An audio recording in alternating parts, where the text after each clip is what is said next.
Ta parole est une lampe à mes pieds, une lumière sur mon sentier. Psaume 119, verset 105.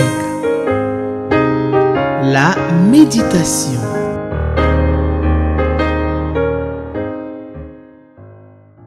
Shalom, shalom, mesdames et messieurs, chers amis lecteurs de la Bible, bonjour et bienvenue à votre émission journalière Méditons ensemble avec la Ligue pour la lecture de la Bible en collaboration avec Espérance TV de l'EMUCI, Église méthodiste unie Côte d'Ivoire. Nous saluons la dynamique équipe qui nous accompagne. Le lecteur 2024, édition 2024 donc de la Ligue pour la lecture de la Bible, nous propose en ce dimanche 4 février 2024 le texte de Jean, le chapitre 7, verset 14 au verset 24. J'espère que vous avez vos instruments donc, de méditation, la Bible, le lecteur, un dictionnaire si possible, un cahier de notes, un stylo afin de consigner les idées essentielles de notre texte. Alors, le texte d'aujourd'hui, le lecteur nous propose deux questions pour nous aider à réfléchir. La question numéro 2 et la question numéro 6 qui se trouve donc à la première page de notre lecteur.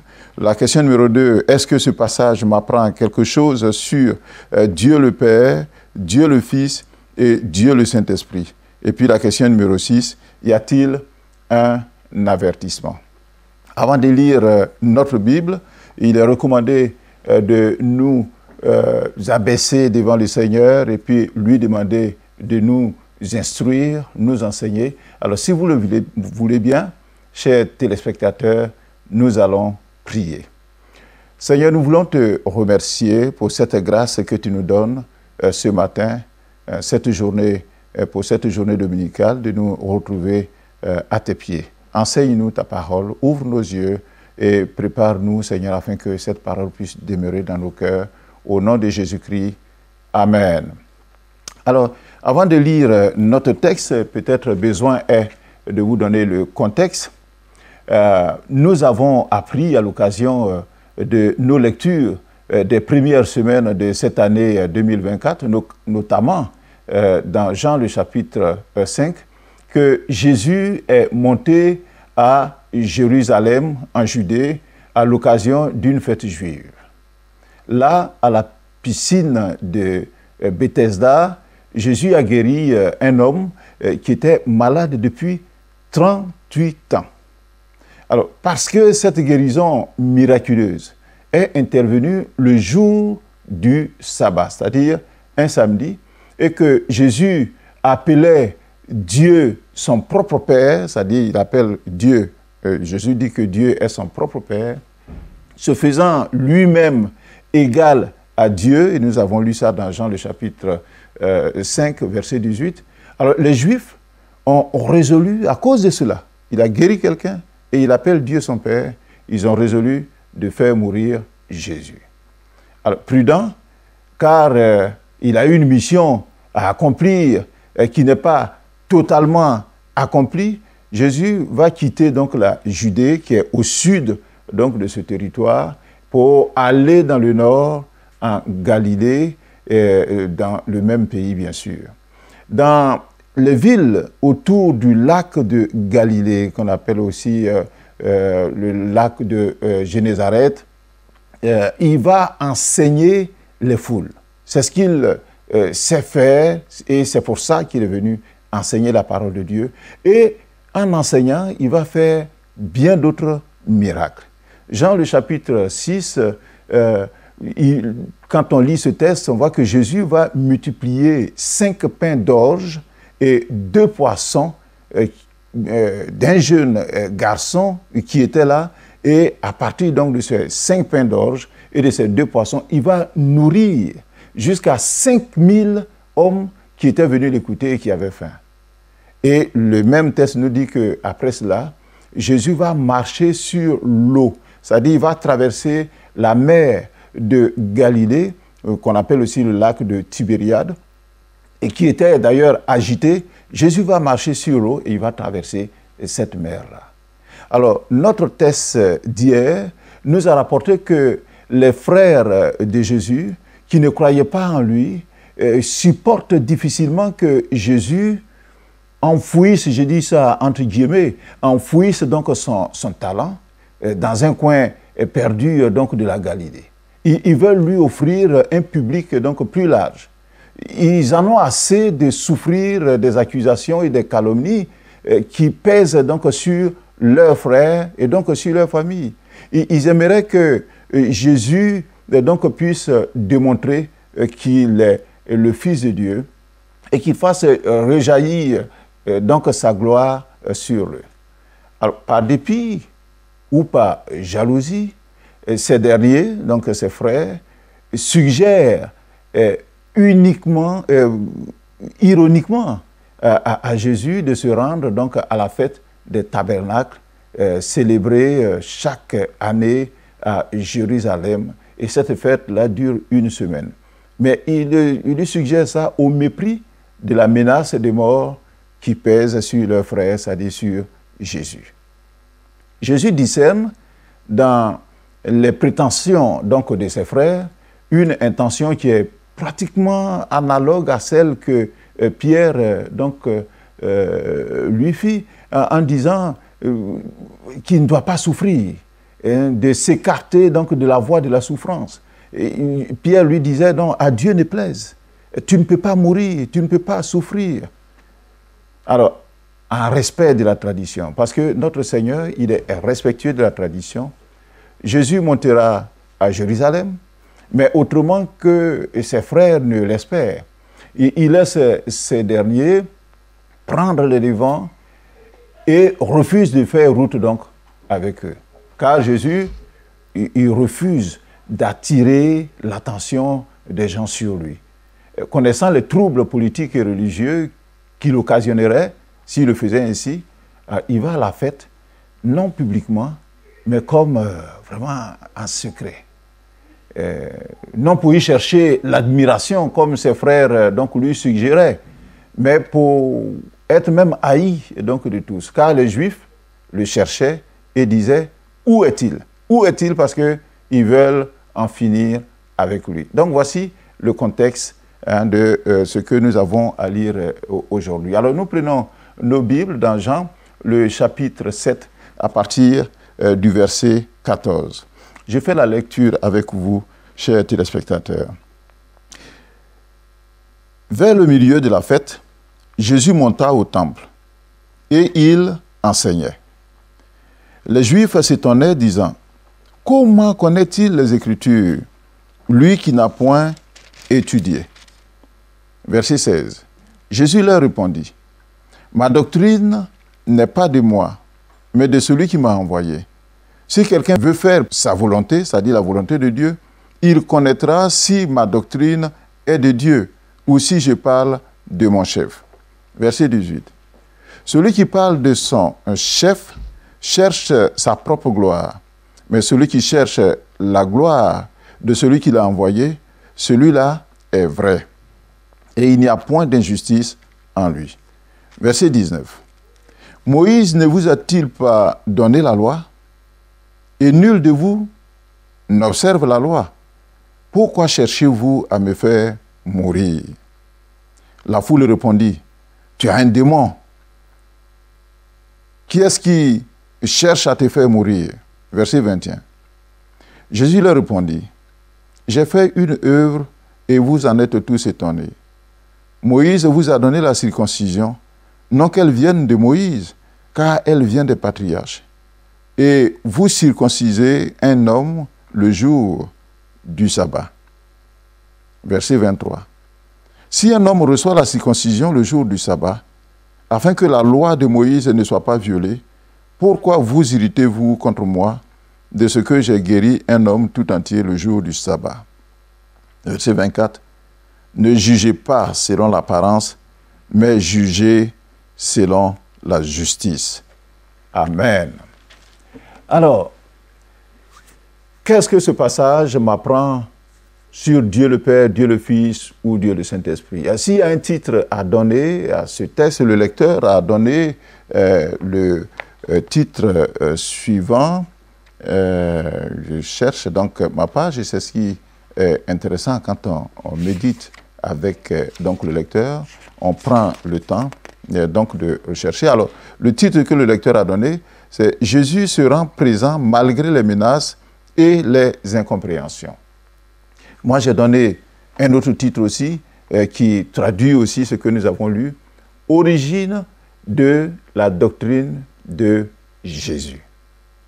Alors, le verset 14 que nous avons lu, notre premier verset, dit ceci, « Vers le milieu de la fête, Jésus monta au temple et il enseignait. » De quelle fête s'agit-il? La fête des tabernacles, qu'on appelle aussi la fête des tentes ou fête des cabanes, et qu'on appelle de nos jours la fête de Sukkot. Cette fête-là est décrite donc dans le livre de Lévitique, le chapitre 23 que nous allons regarder pour que nous puissions mieux comprendre. Lévitique 23, à partir du verset 40. Il est dit, « Vous prendrez le premier jour du fruit des beaux arbres, des branches de palmiers, des rameaux d'arbres touffus et des saules de rivières, et vous vous réjouirez devant l'Éternel, votre Dieu, pendant 7 jours. » Donc c'est une fête de réjouissance. Verset 41, toujours de Lévitique 23. « Vous célébrerez chaque année cette fête à l'Éternel pendant 7 jours. C'est une loi perpétuelle pour vos descendants. Vous la célébrerez le 7e mois. Vous demeurerez, verset 42, pendant 7 jours sous des tentes. Tous les indigènes en Israël demeureront sous des tentes, afin que, et c'est ça le motif donc de cette fête, verset 43, afin que vos descendants sachent que j'ai fait habiter sous des tentes les enfants d'Israël après les avoir fait sortir du pays d'Égypte. Je suis l'Éternel, votre Dieu. Donc voici, et cette fête-là est un symbole. Alors les symboles, dans la Bible, l'on trouve beaucoup de symboles qui fixent donc les événements dans notre mémoire. Et par exemple, les fêtes que l'Éternel a instituées pour lui-même. Alors, de manière générale, ces fêtes-là sont des moyens uniques pour Israël de se souvenir de ce que Dieu a accompli en faveur d'eux, de se remémorer ce que Dieu a fait. C'est donc un temps de se rappeler à soi ou d'enseigner aux jeunes générations ce que Dieu a fait. Il ne s'agit pas de festoyer seulement, manger et puis danser, mais c'est un temps de souvenir. Et comme d'ailleurs le Seigneur à l'institution de la Sainte Seine, il a dit « Faites ceci en mémoire de moi ». Donc c'est pour qu'on puisse se rappeler. Dieu aime que l'on se souvienne de ses actions dans nos vies et autour de nous. Chers frères, chères sœurs, vous arrive-t-il de temps en temps de faire une halte, de faire un arrêt dans votre vie afin de rappeler à votre souvenir ce que Dieu a fait pour vous? Par exemple, d'ailleurs on le chante donc dans un cantique que j'aime très bien. Il dit « Compte les bienfaits de Dieu, mets-les tous devant tes yeux et tu verras en adorant combien le nombre en est grand. » Soyons reconnaissants envers Dieu pour ses actions dans nos vies. Quelles sont ces actions-là? D'abord, le salut qu'il nous a acquis, le secours qu'il nous apporte, sa protection donc qu'il nous accorde, la paix qu'il nous met dans le cœur, sa provision chaque jour. Moi, je sais que j'ai mangé hier, aujourd'hui je vais manger encore, mais c'est Dieu qui m'a donné. Sa miséricorde, sa grâce, sa bienveillance, et on peut multiplier cela. Soyons reconnaissants et racontons autour de nous ce que Dieu a fait. Et la fête donc des tabernacles c'est pour que l'on se souvienne de ce que Dieu a fait. Alors, donc le verset 14 nous dit que vers le milieu de la fête, Jésus est monté au temple. Et qu'est-ce qu'il fait? Il enseigne. Certainement, il enseigne ce que Dieu a fait pour Israël. Et le verset 15 de notre texte de Jean, le chapitre 7, nous dit ceci, que les Juifs s'étonnaient disant, comment connaît-il les Écritures, lui qui n'a point étudié? Et ça, c'est extraordinaire. Les 3 premiers jours de fête se déroulèrent sans que personne n'aperçoive Jésus. Parce qu'il était venu, il a dit, un peu en se cachant. Et les foules demandaient, mais est-ce qu'il va venir? Ils se demandaient, est-ce qu'il va venir? Est-ce qu'il va déclarer qu'il est le Messie? Et puis soudain, le voilà au temple. Et il n'est pas en train de festoyer, mais il est en train d'enseigner. Nul ne pouvait contester la sagesse ni l'intelligence de ses enseignements. Parce que son enseignement était celui d'un grand érudit. Et parce qu'il y avait de la perspicacité donc, dans ce qu'il disait. Et vraiment, c'était quelque chose de fort, de puissant, de profond. Mais on se rabattait sur ce qu'il y avait donc d'étrange à entendre parler un homme donc de la sorte. Il dit, mais attends, il parle comme ça, mais on ne l'a pas vu aller à l'école. Il n'a pas été à l'école peut-être de Gamaliel. Il n'est pas un docteur donc de la loi. Il n'est pas le disciple, il n'a pas été le disciple donc d'un grand rabbin de Jérusalem. Même ses ennemis étaient dans la plus grande admiration. Et c'est pourquoi ils ont dit, mais comment connaît-il les Écritures, celui qui n'a point étudié? En effet, on pourrait parler aujourd'hui de CV, de curriculum vitae de Jésus-Christ, et on pourrait dire que son curriculum vitae était léger, parce qu'il ne sort pas d'une grande école. Mais Jésus va leur répondre, et il leur répond au verset 16 du texte que nous avons lu. Il dit, ma doctrine n'est pas de moi, mais de celui qui m'a envoyé. Et il continue, verset 17. Si quelqu'un veut faire sa volonté, il connaîtra si ma doctrine est de Dieu ou si je parle de mon chef. Et verset 18.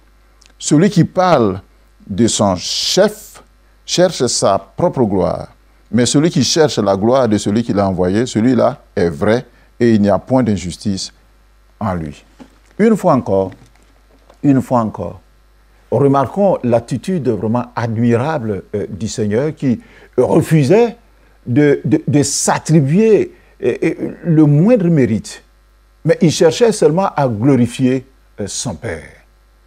Jésus leur répondit simplement que son enseignement n'était pas de lui, mais de celui qu'il avait envoyé, c'est-à-dire de son Père. Tout ce que disait et enseignait le Seigneur Jésus lui avait été communiqué par son Père, car il n'agissait jamais indépendamment de son Père. Il dépendait de lui, il écoutait et il transmettait le message de son Père.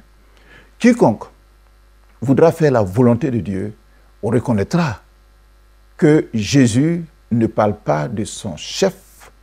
Il ne cherche point sa propre gloire. Et cette attitude désintéressée montre qu'il dit vrai et qu'il est sans reproche. Alors, pour avoir défendu sa doctrine qui vient du Père, le Seigneur Jésus porta aussi une accusation directe donc contre les Juifs. Où est-ce qu'on voit ça? Au verset 19. Il dit, Moïse ne vous a-t-il pas donné la loi et nul de vous n'observe la loi? Pourquoi cherchez-vous à me faire mourir? Et il leur rappela que Moïse leur avait donné la loi qui exigeait de l'obéissance à ses commandements. Or, aucun d'eux, c'est-à-dire aucun des Juifs, ne mettait cette loi en pratique, car à cet instant précis, ils transgressaient la loi de Dieu dans leur intention manifeste envers le Seigneur. Tandis que la loi interdit expressément le meurtre, le crime, eux, les Juifs, là, ils se liguaient ensemble pour tuer le Seigneur Jésus. C'est pour ça que le Seigneur dit qu'il ne respecte pas la loi. Alors, au verset 20, la foule va répondre, quand Jésus leur a dit, mais pourquoi cherchez-vous à me faire mourir? Et la foule va répondre, mais tu as un démon. Et qui est-ce qui cherche donc à te faire mourir? La foule ressentit l'acuité de l'accusation de Jésus. Mais plutôt que d'admettre qu'il avait raison, ils commencèrent à l'insulter en prétendant qu'il avait un démon en lui. Et puis, ils nièrent chercher à le faire mourir. Mais Jésus va leur répondre. Et il leur répond au verset 21. Il leur dit, « J'ai fait une œuvre et vous en êtes tous étonnés. » Et c'est vrai, quand l'homme de 38 ans malade à la piscine de Bethesda a été guéri, mais c'était quelque chose d'extraordinaire. C'était la guérison du paralytique, donc, à Bethesda, le jour du sabbat, qui avait déclenché, donc, cette controverse farouche. Et le verset 22, 23, Moïse vous a donné la circoncision, qui date donc des temps des patriarches Abraham, Isaac et autres. En effet, les Israélites pratiquaient la circoncision au 8e jour après la naissance d'un garçon. Quel que soit le jour de la semaine, même si c'est un jour de sabbat, il faut qu'il fasse la circoncision de l'enfant. Jésus prétexte donc de cette raison, et puis il leur dit, mais vous faites la circoncision le jour du sabbat. Et le verset 23, donc, il le dit, il dit, si un homme reçoit la circoncision le jour du sabbat, afin que la loi de Moïse ne soit pas violée, pourquoi vous irritez-vous contre moi de ce que j'ai guéri un homme tout entier le jour du sabbat? Les Juifs font, comme on pourrait le dire aujourd'hui, d'un poids, deux mesures. Ils pratiquent la circoncision le jour du sabbat, mais ils refusent à Jésus de guérir un homme tout entier ce même jour-là. La circoncision, c'est un acte chirurgical. Il faut enlever le prépuce donc, de l'enfant. C'est un acte chirurgical. Or, la guérison que Jésus a opérée, Jésus n'a dit qu'à ce paralytique, à cet homme-là qui ne pouvait pas marcher et qui est malade depuis 38 ans, lève-toi, prends ton lit et rentre chez toi. Il n'a pas touché, il ne l'a pas examiné, il lui a seulement posé donc, une question et puis il a parlé et il a été guéri. Jésus cite donc la disposition légale qui justifie la circoncision le jour du sabbat et en déduit qu'un homme tout entier peut être guéri ce jour-là. Alors, si au lieu de juger l'individu, les adversaires juifs avaient consenti à juger l'œuvre, impossible et qu'ils en reconnaissent l'excellence donc de l'action de Jésus. Il était donc de plus en plus évident qu'au fond, loin de condamner l'œuvre de Jésus, c'est-à-dire cette guérison, ils admiraient ce qui s'était passé. Il dit, j'ai fait une œuvre et vous en êtes tous étonnés. Agréablement, bien sûr. Cependant, ils en voulaient à celui qui avait fait cette œuvre-là. Donc, pas l'œuvre, mais à celui qui avait fait l'œuvre. Il fallait le trouver coupable. Mais pourquoi? Alors, il y a un adage, ça me fait penser à un adage d'ailleurs qui dit que quand quelqu'un ne t'aime pas, il dit que tes yeux sentent mauvais. Tout simplement parce qu'il te méprise sans cause. Il te regarde, tu n'as rien fait de mauvais, mais il ne t'aime pas, il dit tes yeux sentent mauvais. Et c'est ce que les Juifs donc font avec Jésus. Alors, notre dernier verset, le verset 24, Jésus va dire quelque chose donc de fort, parce qu'il ne comprend pas qu'on le méprise donc de la sorte, alors que ses œuvres sont bonnes, on trouve que c'est un érudit. Et il dit au verset 24, « Ne jugez pas selon l'apparence, mais jugez selon la justice. » Alors, la nature humaine a toujours tendance à juger selon les apparences et non d'après la réalité. Le Seigneur Jésus n'avait pas violé la loi de Moïse. En revanche, les Juifs la transgressaient en raison de leur haine insensée à son égard. Et ils veulent même commettre un crime, un meurtre en le tuant. Alors, nous ne devons pas juger les gens selon leur apparence. Il est de telle région, il a telle forme, il a telle chose, morphologie. Non, c'est selon les faits que nous devons juger, mais non selon l'apparence. Alors nous arrivons donc à notre deuxième question du jour, la question numéro 6. Y a-t-il un avertissement? Je pense que s'il y a avertissement dans notre texte, ce verset 24 que nous avons lu, ne jugez pas selon l'apparence, mais jugez selon la justice. Notre jugement doit être basé sur les faits et non sur l'apparence. Alors, quel est le verset qui m'interpelle le plus, question A et B, quel est le verset qui m'interpelle le plus dans le texte que nous avons lu? Moi, c'est le verset 15 qui m'a interpellé. Et je vous expliquerai. Il a dit, les Juifs s'étonnaient disant, comment connaît-il les Écritures, lui qui n'a point étudié? Jésus n'a point étudié et puis il connaissait les Écritures. Mais tout simplement parce que sa doctrine vient de Dieu. Jésus est vraiment de Dieu. Sa doctrine vient de son Père qui l'a envoyé. Ça, c'est ce qui me frappe et je suis fier donc de mon Seigneur, de ce qu'il connaît les Écritures, il a ce qui vient de Dieu et il nous a transmis ça. C'est pour ça que je suis fier donc de connaître et de lire sa parole tous les jours. Alors, nous avons fini notre méditation et nous allons prier le Seigneur, de lui donner, d'intérioriser sa parole et de vivre donc selon cette parole qui nous a appris beaucoup de choses. Vous pouvez prier avec moi, chers lecteurs de la Bible, téléspectateurs. Prions ensemble le Seigneur. Merci Seigneur pour ta parole que nous venons de lire et nous venons de réfléchir Seigneur à cette parole forte.